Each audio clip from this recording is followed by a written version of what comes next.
Voy a iniciar una nueva aventura ferroviaria con mi guía Bradshaw de 1913 por la inmensa Australia. Viajaré en trenes casi infinitos, por pendientes sobrecogedoras. Atravesaré montañas y desiertos. Nadaré sobre arrecifes de coral y caminaré por playas doradas. Durante mi aventura por este espectacular continente, descubriré el oro, la plata, el carbón y la lana que construyeron esta nación. Conoceré a sus pueblos indígenas y a sus héroes nacionales. Y descubriré los orígenes de los millones de inmigrantes que hoy en día se proclaman australianos.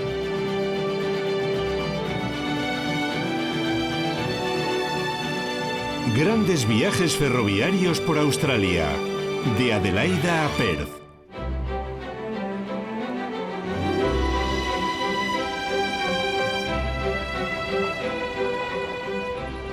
Mi viaje comienza en el estado de Australia Meridional a bordo del Indian Pacific, uno de los pocos y genuinos trenes transcontinentales del mundo.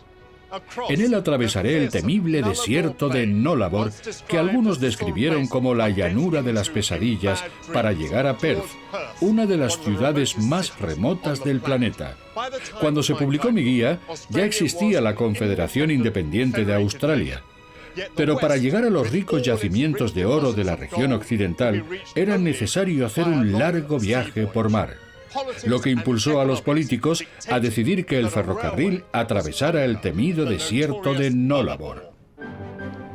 Mi aventura de casi 3.000 kilómetros comenzará en McLaren Vale, la región vinícola del sur australiano, desde donde partiré hacia Adelaida, la capital del estado. Después me adentraré en el desierto a bordo del Indian Pacific. Haré una parada en la ciudad fantasma de Cook y cruzaré Australia Occidental para visitar Kalgoorlie, donde comenzó la fiebre del oro. Mi viaje concluirá en Perth y en la cercana Fremantle, donde convictos y huérfanos británicos desembarcaron en Australia.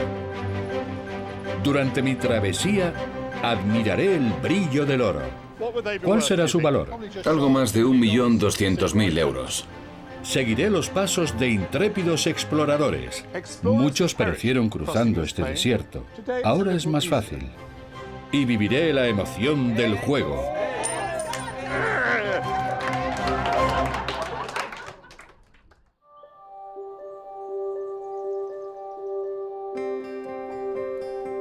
En 1836, este fértil territorio de suaves colinas se convirtió en un nuevo tipo de colonia británica. Los asentamientos blancos en Nueva Gales del Sur y Tasmania se establecieron como colonias penitenciarias, pero Australia Meridional fue creada por emigrantes voluntarios, por hombres libres, por aventureros y emprendedores que supieron ver en el vino un buen negocio. Mi guía menciona los claretes y borgoñas y dice que de los 23 millones de litros producidos en el continente en 1911, casi la mitad procedían de Australia Meridional. Las bodegas Hugh Hamilton son la explotación vinícola familiar más antigua de Australia. Su directora, Mary Hamilton, pertenece a la sexta generación de la dinastía creada por aquellos primeros colonos. Hola, Mary. ¿Cómo estás, Michael? Este paisaje es maravilloso. Es precioso, ¿verdad? Este negocio lo fundó, a ver si lo digo bien, tu trastatarabuelo. Eso es. Háblame de él. Richard Hamilton era un sastre de la calle principal de Dover, en el condado inglés de Kent. A los 47 años, una edad muy avanzada en aquellos tiempos, empaquetó todas sus pertenencias y pagó 80 libras los ahorros de toda su vida por un terreno de 32 hectáreas en una futura colonia que aún no se había formado, Australia Meridional. ¡Qué valiente! Supongo que tendría familia. Sí, tenía esposa y 9 hijos. Así que también se jugó su futuro. Todos hicieron las maletas y embarcaron en el Catherine Stuart Forbes. Y tras 16 semanas en el mar, llegaron a Glenelg, en Adelaida. Y allí fue donde comenzó su nueva vida. ¿Te has preguntado alguna vez por qué tomó esa decisión repentina? Porque llevaba una doble vida. De día trabajaba como sastre, pero a la luz de la luna era contrabandista. De hecho, se había afincado en Dover para poder bajar a la playa y recoger cargamentos de vino de Burdeos que llegaban con regularidad. Así que ya tenía vínculos con el vino. Sí, pero cuando llegó aquí descubrió que no había ni una gota a la vista. Así que escribió una desesperada carta, un SOS, a unos amigos de Sudáfrica diciendo: por la salud de mi familia, por favor, enviadme unos retoños de vid. Cuando los recibió, plantó las primeras vides de Australia Meridional. Y como empezó a producir más vino del que podía consumir, empezó a venderlo a sus vecinos. Una fabulosa historia del sur de Australia. ¿Qué significa para ti tu trastatarabuelo? ¿Qué opinas de él? Pienso que demostró un coraje y una tenacidad admirables, como todos los pioneros, al afrontar en el ocaso de su vida tan enorme desafío. Viajó a un lugar desconocido y lejano, sin la certeza de que viviría una vida mejor. Y cuando descubrió al llegar que no podía satisfacer su pasión por el vino, buscó la solución. Este estado produce más de la mitad del vino australiano, cuya facturación anual supera los 25.000 millones de euros. Mary cultiva 8 variedades de uva. Es una maravillosa sala de degustación. Lo mejor es que cada día tiene un aspecto diferente. ¿Qué contiene esa botella? Nuestro Shiraz de pura sangre de 1837, que fue el año en el que mi tatarabuelo Richard llegó a Australia Meridional y plantó las primeras vides. ¿Y esto qué es? La historia de Richard Hamilton. ¿Está en todas las botellas? En todas. El 28 de julio de 1837 publica el Ken and Surrey News. Un sastre de Dover parte entre sospechas hacia Australia Meridional. El señor Hamilton, un reputado sastre de la calle Snargate, ha partido con su familia envuelto en un halo de misterio, ya que se rumorea que estaba involucrado en el contrabando de Burdeos a través del Canal de la Mancha. Una auténtica oveja negra.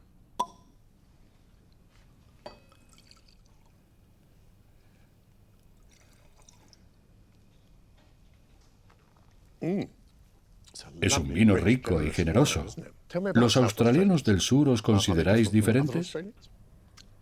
Los demás piensan que sí lo somos, y a veces se ríen de nuestro acento de Adelaida. ¿Les parece pijo? Demasiado inglés, sí.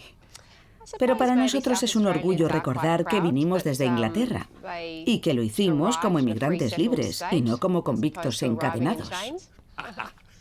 Muy bien expresado. Salud. Por la libertad.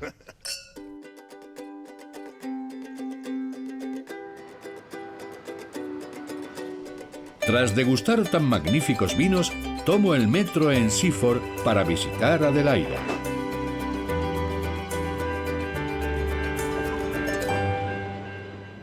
Mi guía describe 2 sectores diferenciados. Al sur del río están la zona comercial y la sede del gobierno, a 9 kilómetros del mar. Y en el norte se alzan las residencias privadas de los poderosos en la ladera de una colina. Adelaida tenía fama de ser una ciudad grandiosa y algo arrogante, y según mi guía, también estaba muy bien planificada.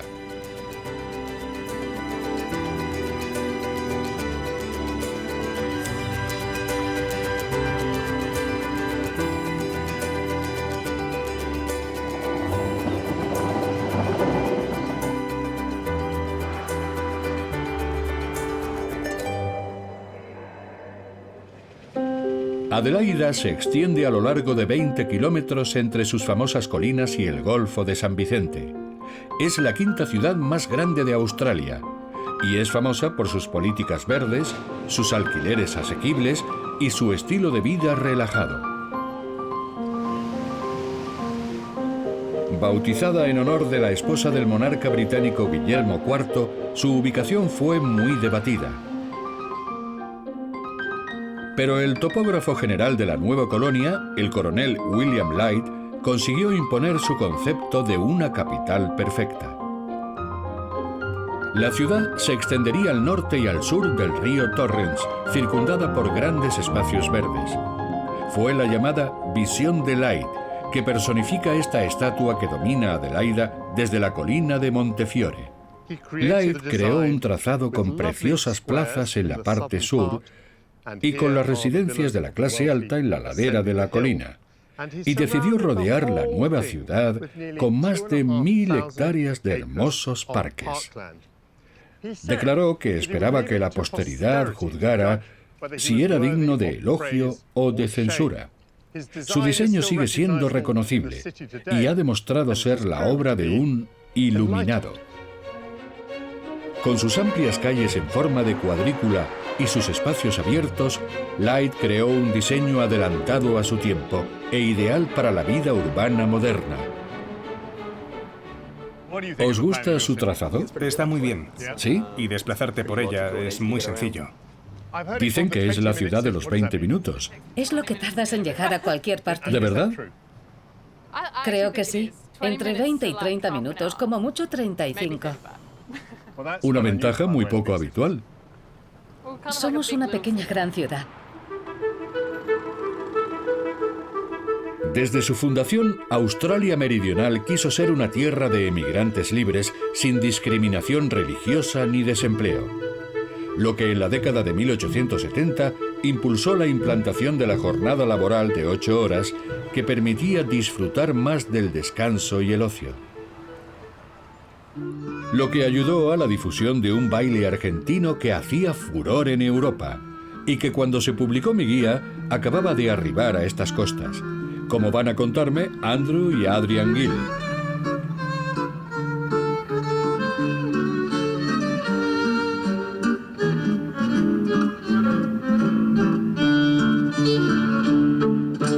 ¡Qué maravilla! Soy Michael. Hola. Es un placer conoceros. ¿Cuándo se puso de moda el tango en Australia? En 1913. Y se popularizó enseguida. Pero no fue bien recibido en los círculos más altos, a los que preocupaba que corrompiera la sociedad. Pensaban que era demasiado sensual para la sociedad conservadora de entonces, y lo cierto es que el tango impulsó cambios en la moda e hizo que la gente fuera un poco más atrevida, porque a todo el mundo le atraía este nuevo fenómeno que se expandía con rapidez por casi todo el planeta. El Teatro Tívoli de Adelaida comenzó a ofrecer a diario clases gratuitas seguidas de sesiones de baile conocidas como té y tango, lo que escandalizó a un clérigo local que describió el tango como un baile voluptuoso, sensual y lujurioso, al que no me puedo resistir. El abrazo es muy importante, pero no puedo acercarme de golpe y pegarme a ti. No. Porque No. sería un poco intimidante. A mí me ha encantado. Lo correcto es invitar con elegancia a una mujer a acercarse a tus brazos.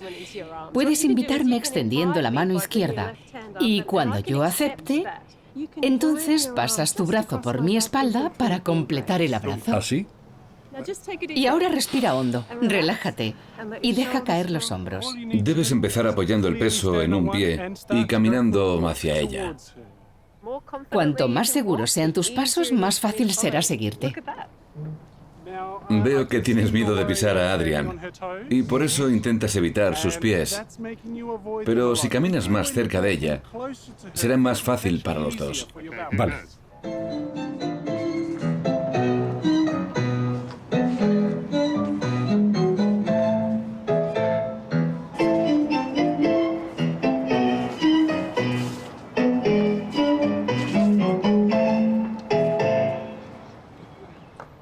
Gracias. Gracias. Muy bien. Gracias a los dos.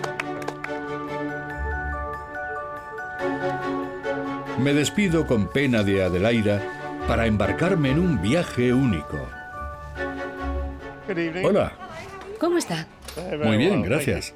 Quería ir a Kalgoorlie. Muy bien. ¿Cuántas horas tarda? 30. Muchas. Aquí tiene. Gracias. Vagón G, compartimento 1. Bien. Cruce las puertas que hay junto a la estatua del águila y su asistente estará esperándole en el andén. Al llegar al Águila. Sí. Gracias, adiós.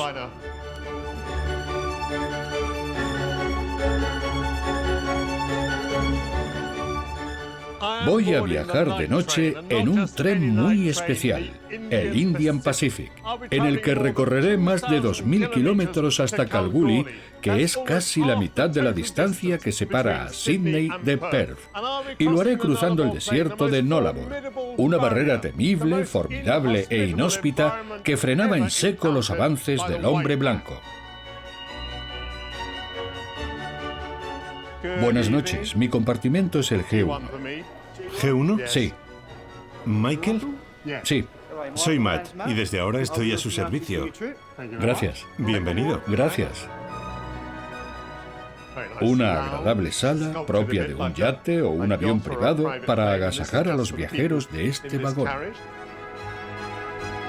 Este lujoso y legendario tren recorre más de 4.000 kilómetros, desde la costa este de Australia, bañada por el Pacífico, hasta el Océano Índico. Un compartimento moderno y muy espacioso. Y como bienvenida,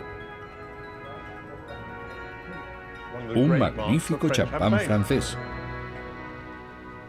Buenas noches.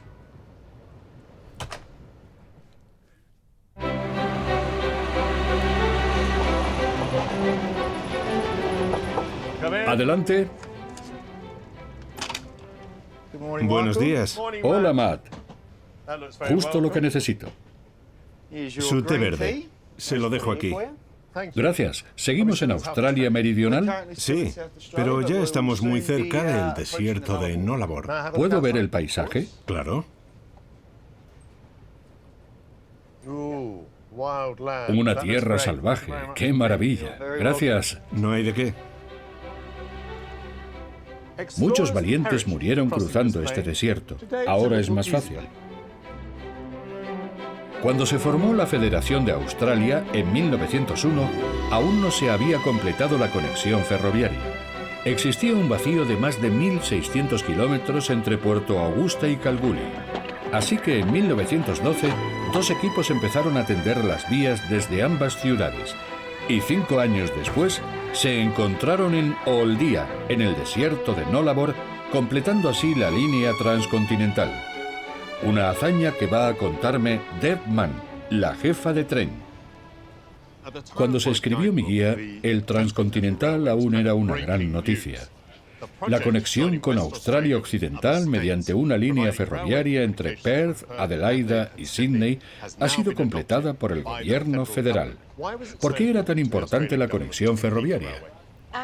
Era una conexión muy importante para todos, pero sobre todo para Australia Occidental, que hasta entonces había sido un estado aislado, al que solo se podía llegar por mar, tras largas semanas de viaje. Su gobierno ya había tendido una línea entre Perth y Kalgoorlie.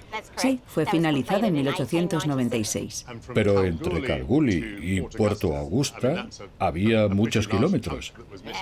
Sí, 1691. Las condiciones de trabajo serían horribles. Sí, el desierto de Nullarbor es una inmensa llanura de piedra caliza. Su suelo es muy poroso, por lo que cuando llueve el agua desaparece. Tampoco hay árboles que te protejan del sol. Y en verano las temperaturas superan los 50 grados. Y además parte de las obras se efectuaron durante la Primera Guerra Mundial. Sí, la mano de obra local escaseaba, así que contrataron a italianos, griegos y a un gran número de chinos.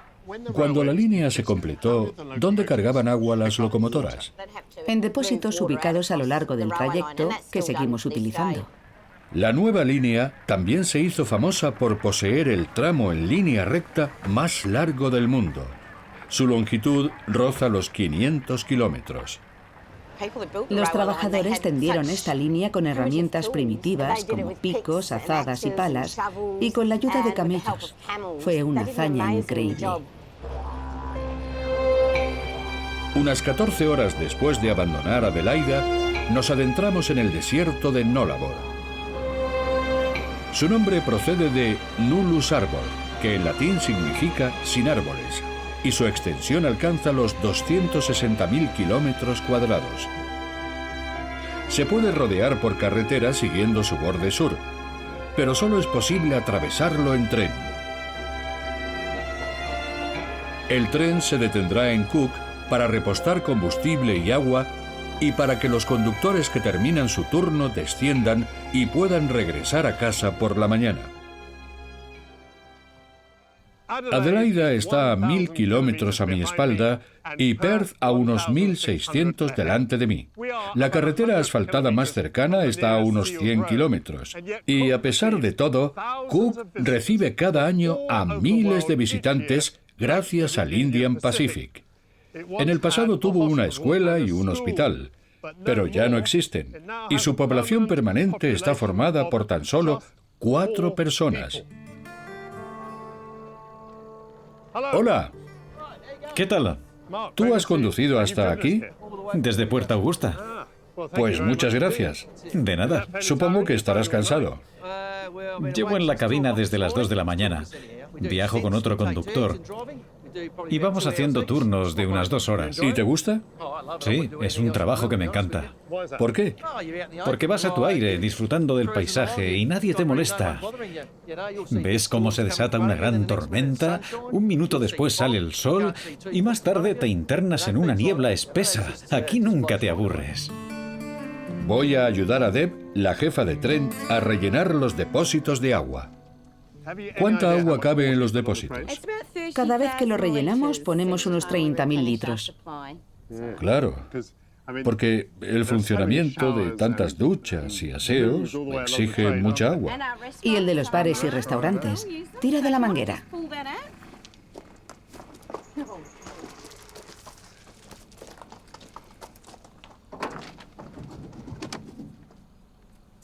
¿Así está bien? Sí. Enseguida notarás cómo empieza a entrar. ¿Sale de ese depósito? Sí, y luego un tren cisterna viene a rellenarlo. Me está avisando de que está lleno. Sí.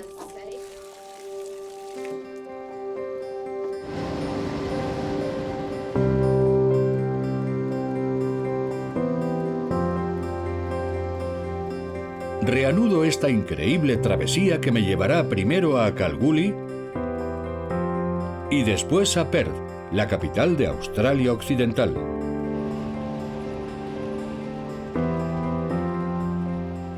Estoy disfrutando de un maravilloso atardecer en el desierto de Nullarbor, que visto a través de la ventanilla no parece un lugar tan terrible.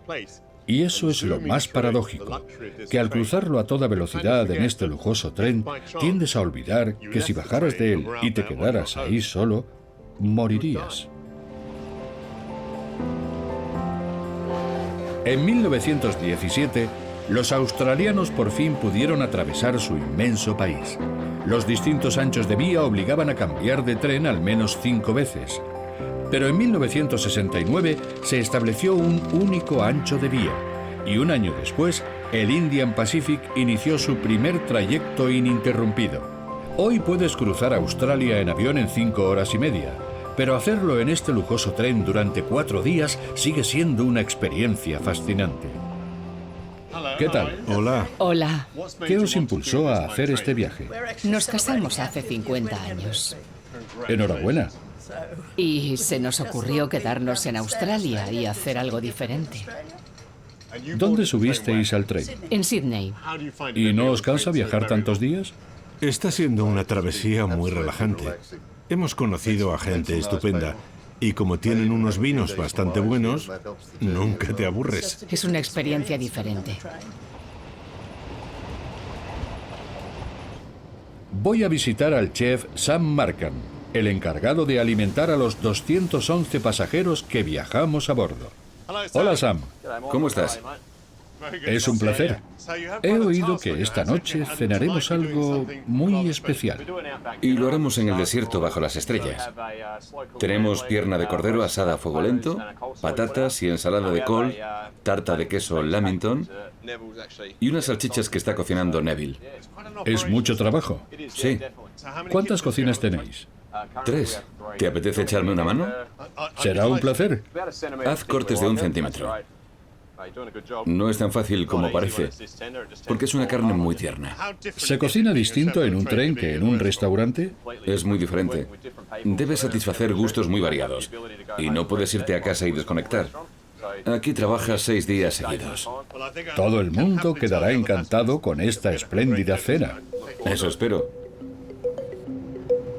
El tren se detiene en Rolina, en mitad del desierto, para ofrecernos una cena de lujo. Aquí tienen. Gracias. Ya puedes servirlo. Gracias. Quema un poco. ¿Alguien tiene hambre? Pues aquí tenéis. Gracias. Que aproveche. Gracias. ¿Puedo acompañaros? El cordero es delicioso. Y tomarlo aquí, en medio del desierto y bajo un cielo estrellado, le da un sabor muy especial. Porque sigamos disfrutando de este maravilloso viaje. ¡Salud! ¡Salud!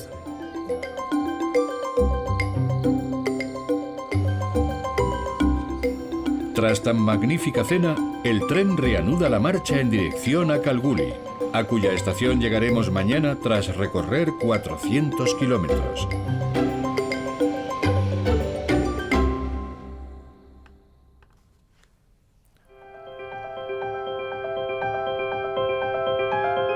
Australia Occidental, el mayor de los 6 estados, posee grandes áreas deshabitadas.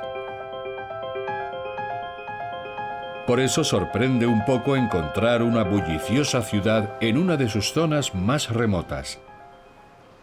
Kalgoorlie es el centro administrativo de las minas de oro del este de Coolgardie, cuyos yacimientos se extienden 8 kilómetros al norte y al sur. Parece una ciudad fronteriza, pero no del salvaje oeste, ya que por entonces tenía tranvía e iluminación eléctrica y su arquitectura es elegante y ornamentada. Mi guía afirma que en 1911 el valor total del oro extraído alcanzó los 500.000 millones de libras. Así que era una ciudad millonaria. Kalgoorlie tiene 33.000 habitantes. Es la mayor ciudad del centro rojo australiano. Y las minas de su famosa Milla Dorada siguen muy activas. Una de las más nuevas, la de Canouna Belle, está a casi 20 kilómetros y empezó a operar en 1993. Este inmenso cráter que tengo delante tiene unos 800 metros de diámetro y 300 de profundidad, por lo que en él casi cabría la Torre Eiffel. Y la razón de su gigantesco tamaño es que es preciso extraer decenas de miles de toneladas de roca para conseguir algunos centenares de kilos de oro, lo que convertirá a su dueño en alguien muy rico. El historiador local Timothy Moore va a contarme cómo este valioso mineral transformó este estado. En Australia Occidental hubo una fiebre del oro semejante a la de California. Cuéntame cómo empezó. En 1893, aquí en Kalgoorlie, Patrick Hannan y Tom Flanagan descubrieron un yacimiento extraordinario, lo que desató la mayor fiebre del oro de finales del siglo XIX y principios del XX. Hasta entonces solo se habían descubierto pequeños yacimientos, pero el que encontraron los dos buscadores irlandeses pronto se convirtió en el más lucrativo de Australia. ¿Cuánto tardaron en llegar las grandes compañías? Unos 5 meses desde que Patrick Hannan efectuó el primer hallazgo. Las grandes compañías mineras no tardaron ni medio año en comenzar a hacer perforaciones masivas y localizar las grandes vetas. ¿Había también compañías anglosajonas? Sí, todas venían de Gran Bretaña. Todas las grandes familias Querían un trozo del pastel y eran las únicas que poseían el capital necesario. Hablamos de finales del 19 y principios del 20. Fue el momento del gran boom. Durante el apogeo de la fiebre del oro, cada semana venían aquí 2.000 personas más. Gracias al ferrocarril. Sí, el tren llegó hasta aquí en 1896, tras completar en menos de 3 años una línea ferroviaria que unió la costa y el interior.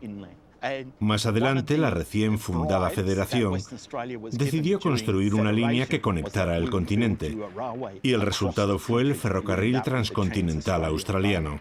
¿Cómo traían el agua hasta esta zona tan seca? Gracias a un granito de la ingeniería de principios del siglo XX.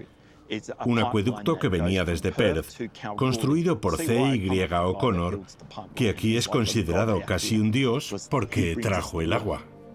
El proyecto de Charles Yelverton O'Connor fue aprobado por John Forrest, el primer ministro de Australia Occidental, y el agua llegó por fin a Kalgoorlie en 1903 a través de una tubería de más de 500 kilómetros que se sigue utilizando hoy en día.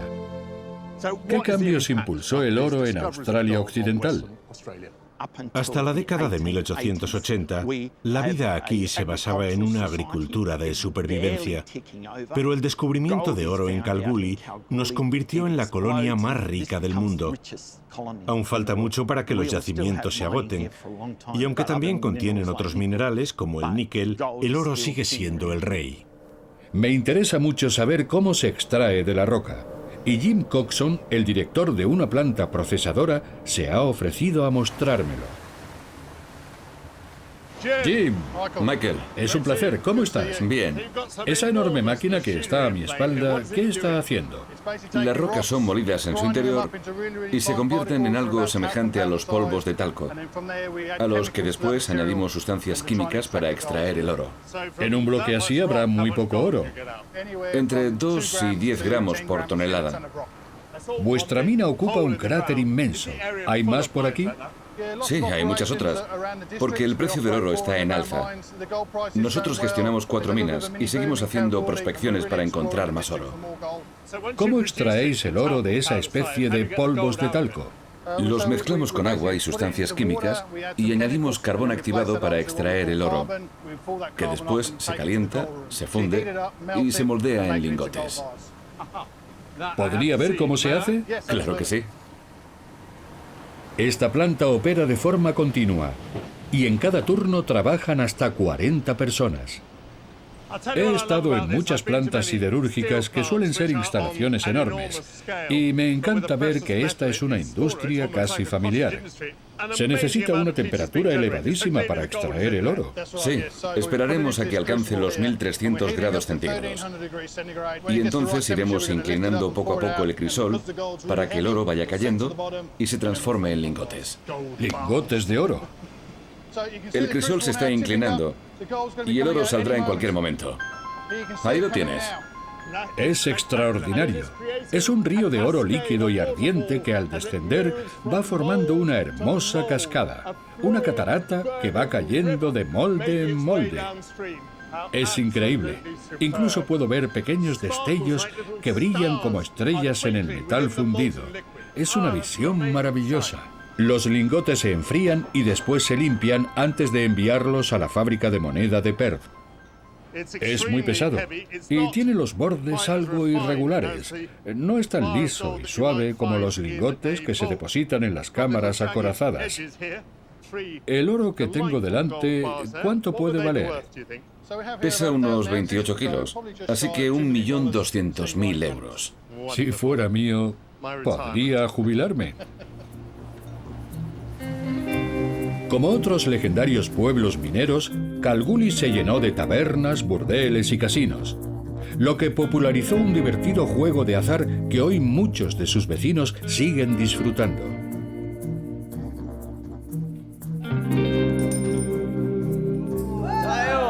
El simpático Danny Sheehan organiza partidas semanales. Caminando por el desierto, he encontrado un garito muy animado. Aún no sé cómo se juega.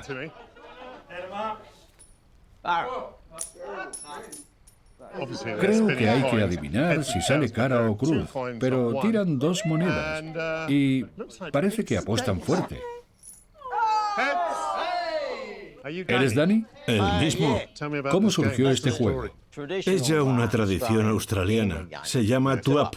En la década de 1890, tras el descubrimiento del oro, esta era una tierra de jugadores, de aventureros que sabían que aunque podían coger el tifus o perderse en el desierto, también podían hacerse muy ricos.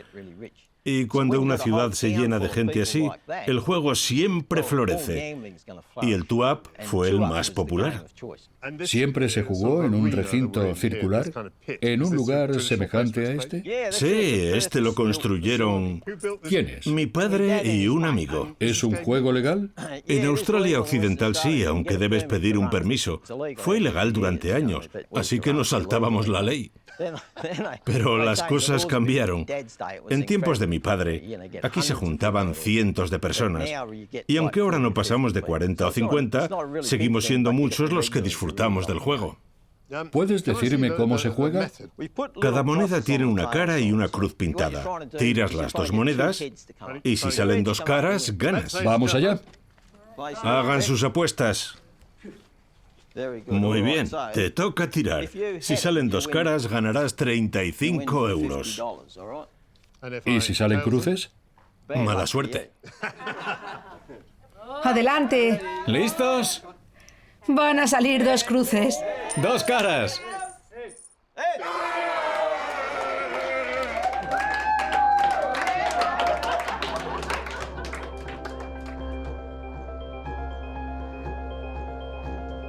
En los parajes más aislados del desierto australiano, nada parece haber cambiado desde la fiebre del oro que estalló hace más de un siglo.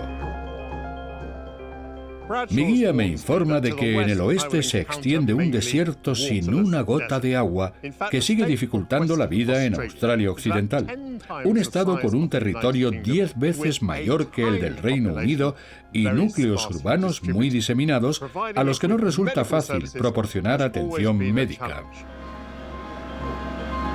Algo que intenta solucionar el Real Servicio de Médicos Voladores, que en este aeropuerto de las afueras de Kalgoorlie posee una de sus 5 delegaciones.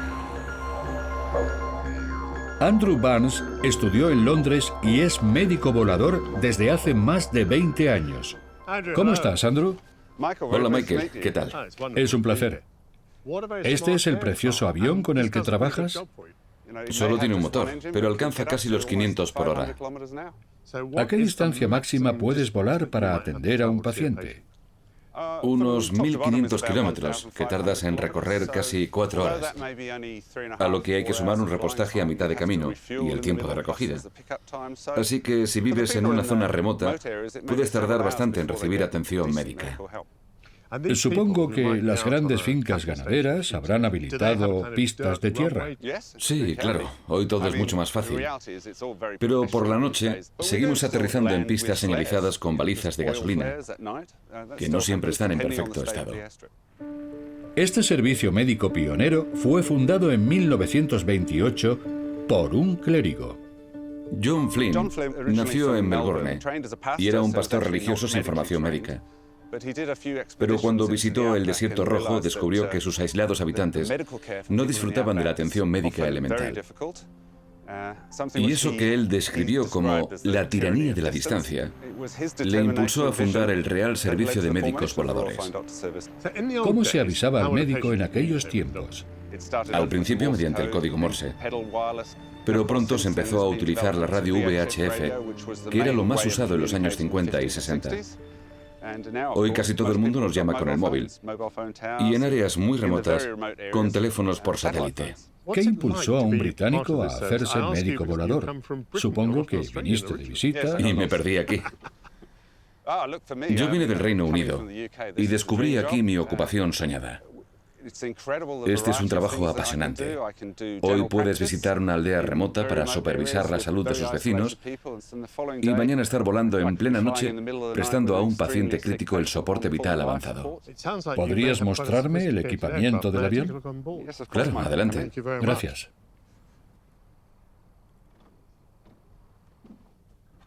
Como ves, es una mini UCI en un mini espacio. Muy bien aprovechado. Es impresionante. ¿Puedes transportar a 2 pacientes? A 2 pacientes en las camillas y a otro sentado.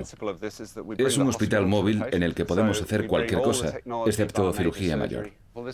Esto es un ventilador mecánico y con este monitor controlo el pulso, la tensión y la saturación de oxígeno. ¿Qué es lo más difícil que has tenido que hacer en pleno vuelo?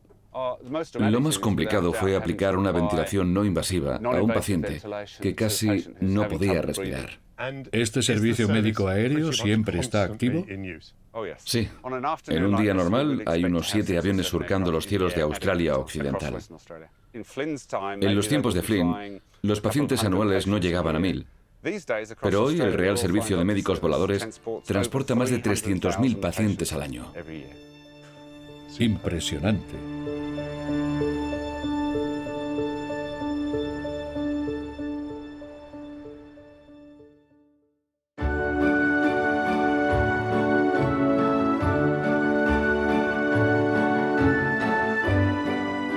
Tras un apasionante recorrido de casi 3.000 kilómetros, por fin llego a la capital de Australia Occidental.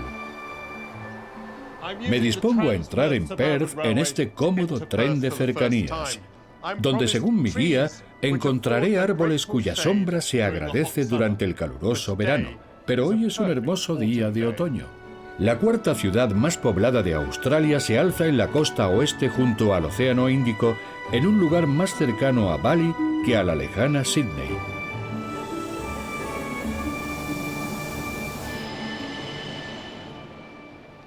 Mi guía explica que Perth se encuentra en un hermoso emplazamiento bañado por el río Swan, a 19 kilómetros de Fremantle, cuyo puerto se encuentra en la desembocadura.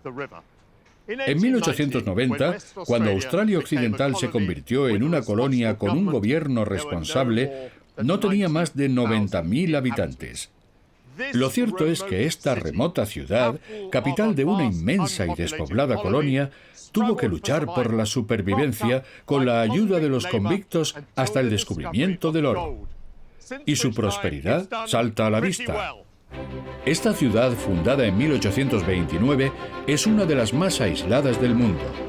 Pero todo indica que su población cercana a los 2 millones se habrá duplicado en 2050 gracias a las inversiones que están transformando el distrito financiero. El río Swan atraviesa el centro y prosigue su curso hacia Fremantle. Pero yo voy a detenerme en el embarcadero Elizabeth Quay para contemplar la ciudad desde el cielo. Bonito día para volar. Ya lo creo.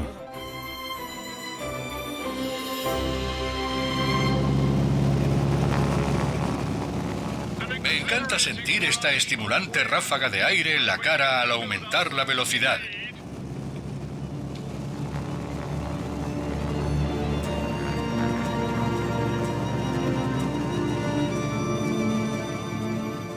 Desde esta altura ya puedo ver la gran extensión que ocupa Perth. Su línea del horizonte es impresionante. Puede competir en belleza con las de Sydney, Melbourne o Brisbane. Es una ciudad nueva, atrevida y muy alegre. La moderna Perth se extiende a lo largo de 80 kilómetros de costa y ha absorbido a la ciudad portuaria de Fremantle, que aunque nació fuera de la capital, hoy forma parte de su área metropolitana.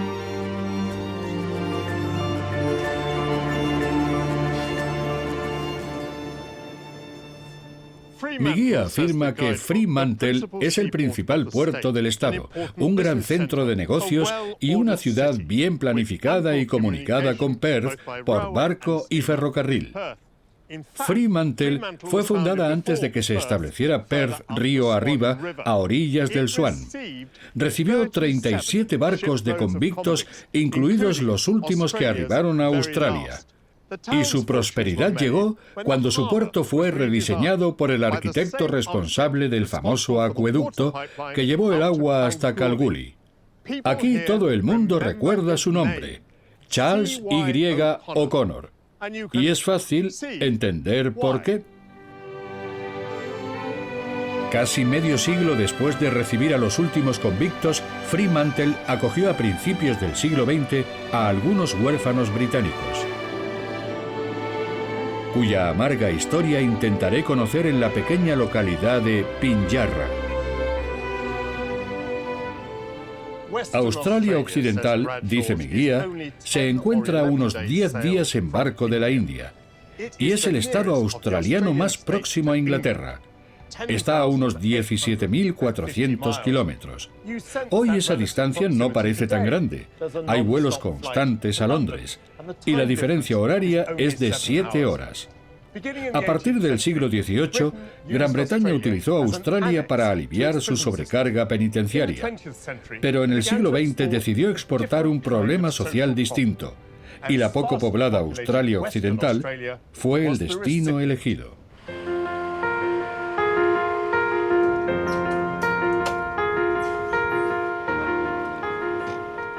Gracias. A usted. Adiós. En 1913, un pequeño grupo de niños británicos comenzó una nueva vida en la granja escuela Fairbridge, un centro promocionado por el filántropo sudafricano Kingsley Fairbridge con el apoyo de los gobiernos británico y australiano. Su deseo era aliviar la sobrecarga de los orfanatos británicos, incrementar la población de Australia y formar a una futura mano de obra muy necesaria. Pero las cosas no salieron como había previsto. La escuela es hoy un conjunto histórico abierto al público que va a mostrarme Derek Smith, el presidente de la Asociación de Antiguos Alumnos. ¿Puedes contarme cómo surgió el proyecto de traer niños del Reino Unido a Australia? Fue una idea que se le ocurrió a Kingsley Fairbridge tras contemplar las duras condiciones en las que vivían los niños en los orfanatos de Londres. Su deseo era trasladarlos a un lugar con un clima mejor y un entorno más saludable. Y para ello recabó el apoyo de gente muy rica y prestigiosa, como el escritor Rudyard Kipling. ¿Qué formación recibieron los niños? Empezaron enseñándoles a trabajar en el campo, ya que todos los que llegaron en los primeros barcos eran varones. Los niños comenzaron durmiendo en tiendas bajo la tutela de Kingsley y su esposa Ruby. Pero en 1920 la pareja compró este terreno y por fin pudo alojarlos en dormitorios. Intentó crear una estructura familiar. En cada casa vivían entre 12 y 14 niños y una tutora, pero todos acabaron durmiendo en dormitorios grandes, sin ninguna privacidad. Kingsley Fairbridge falleció en 1924, pero su proyecto se mantuvo activo durante 70 años y más de 3.000 niños y niñas pasaron por aquí. Es muy austero. Hay 7 camas que no parecen muy cómodas. ¿Era así cuando estuviste tú? Las camas sí. Así fueron los dormitorios desde 1921 hasta 1939, cuando se puso en marcha su modernización. Los niños comían en esta habitación. ¿Dónde vivía la tutora? Ese era su cuarto. Veo que su cama era un poco más cómoda. ¿Cómo te convertiste en un niño Fairbridge tras llegar a Australia? A mí me crió mi abuela, pero cuando murió, entré en el proyecto. ¿Qué edad tenías? Nací en 1944 y entré en 1953. Tenía 8 años. ¿Y cuál era vuestra situación legal? Todos los niños permanecíamos bajo la custodia del Estado, del Departamento de Bienestar Infantil, que debía cuidar de nuestra educación, salud y bienestar. ¿Cómo era la rutina diaria? Siempre igual. Te levantabas al alba, te aseabas y hacías la cama, desayunabas, trabajabas en el huerto e ibas a clase. Y tras cenar a media tarde te metías en la cama y a las 9 apagaban las luces. ¿Piensas que recibiste una educación razonable? Desde luego. Aquí aprendí la importancia de la cortesía, la puntualidad y la pulcritud, unas cualidades que han regido mi vida. ¿La disciplina era dura? Y también muy simple.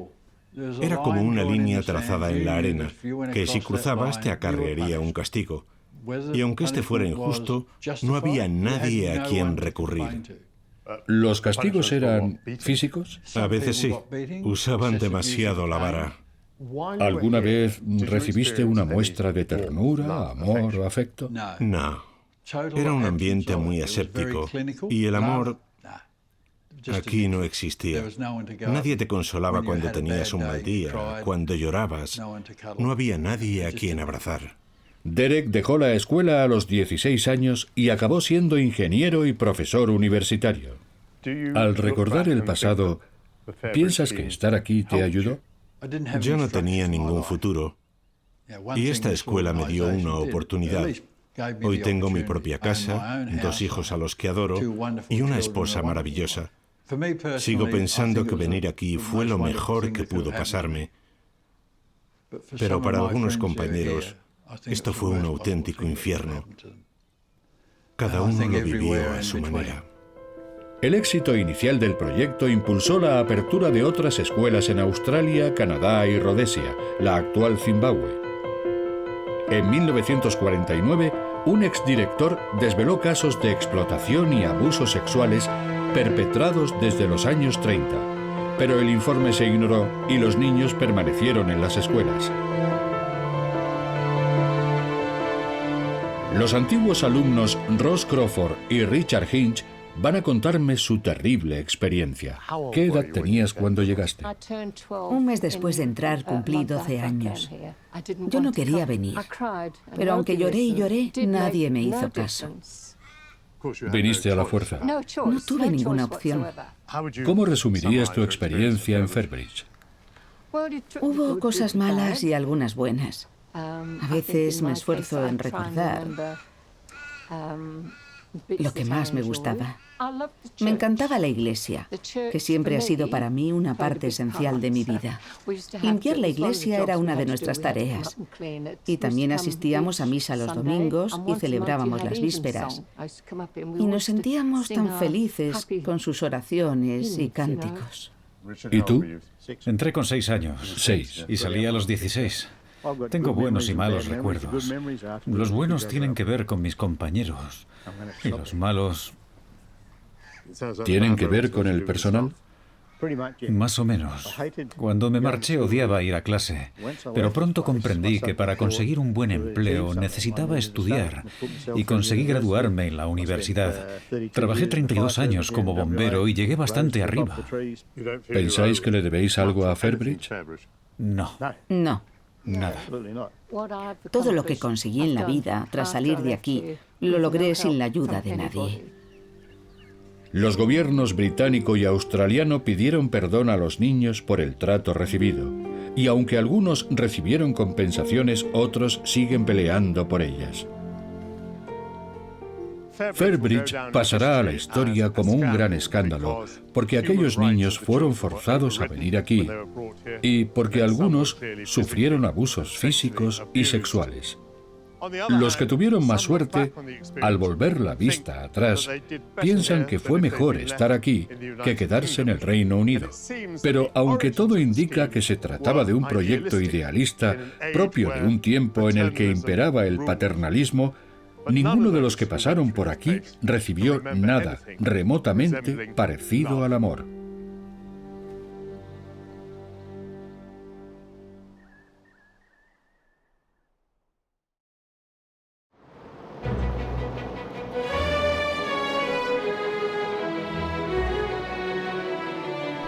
Tras regresar a Perth, me dispongo a visitar su distrito financiero, en el que aún subsisten vestigios del pasado colonial de Australia. Un país que forjó su propia identidad tras obtener la independencia, pero que al ser miembro de la Mancomunidad Británica mantiene a la reina Isabel II en la jefatura del Estado. La historiadora Jessica Barratt va a revelarme algunos detalles del pasado real de la ciudad. Estamos en Kings Park, junto a una estatua de la reina Victoria.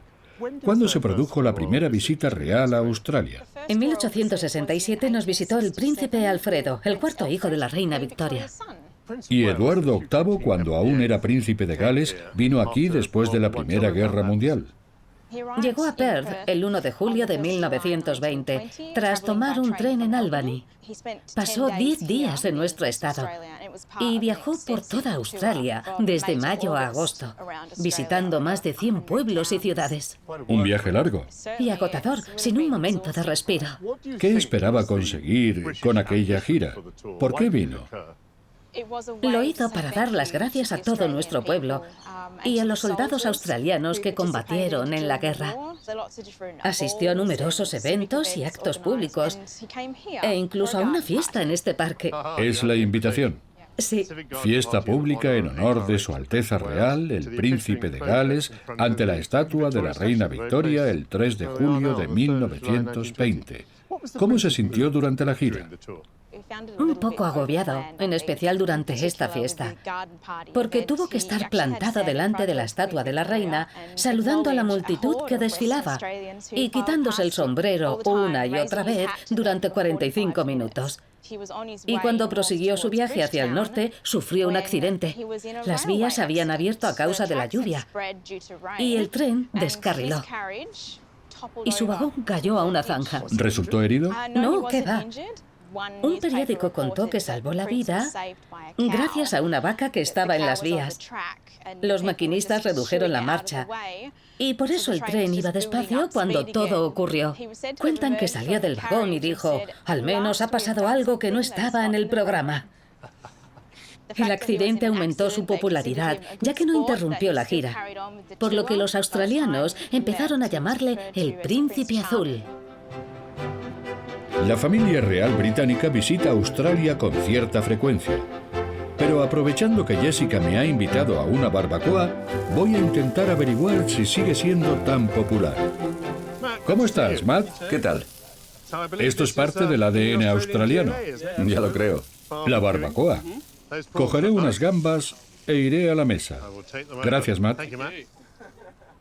Hola. Hola. Hola, Michael. ¿Puedo unirme a la fiesta? Claro. ¿Pensáis que la conexión entre Australia y el Reino Unido ha disminuido?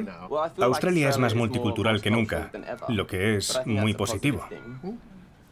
Ahora no solo estamos conectados con el Reino Unido, sino con todo el mundo. ¿Hay monárquicos? Yo lo soy en secreto. ¿En secreto? Sí. Yo al 50%. Y yo también. ¿Hay republicanos? No muchos. Yo lo soy un poco. Si dentro de unos años hubiera un referéndum en Australia sobre la monarquía, ¿cuál sería el resultado? Yo creo que cuando fallezca Isabel II habrá menos monárquicos. Yo pienso lo mismo, aunque tal vez falte mucho, porque ocupa el trono desde 1952. Desde el año en que nací. Mucho tiempo. Yo creo que con el aumento de la popularidad de los miembros más jóvenes de la familia real, todo seguirá igual durante mucho tiempo. Gracias por vuestras opiniones. ¡Salud! Salud. Salud.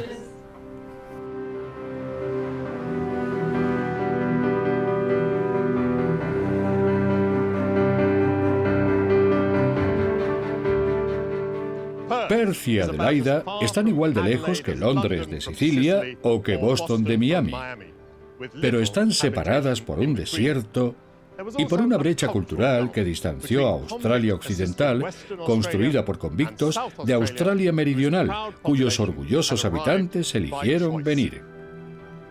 Sin embargo, cuando se publicó mi guía, la colonia occidental ya formaba parte de la Federación, y esta puso fin a su largo aislamiento. Y así nació el Indian Pacific, en el que he podido vislumbrar la historia, recorrer inmensas distancias y admirar la ingeniería ferroviaria que unificó a Australia. En mi próximo viaje, descubriré la capital deportiva de Australia. Este lugar es un templo, es un territorio sagrado. Intentaré hacerme esquilador. Este pobre carnero hoy no ha tenido suerte. Y atravesaré una selva tropical. ¿Habéis visto? ¡Qué maravilla!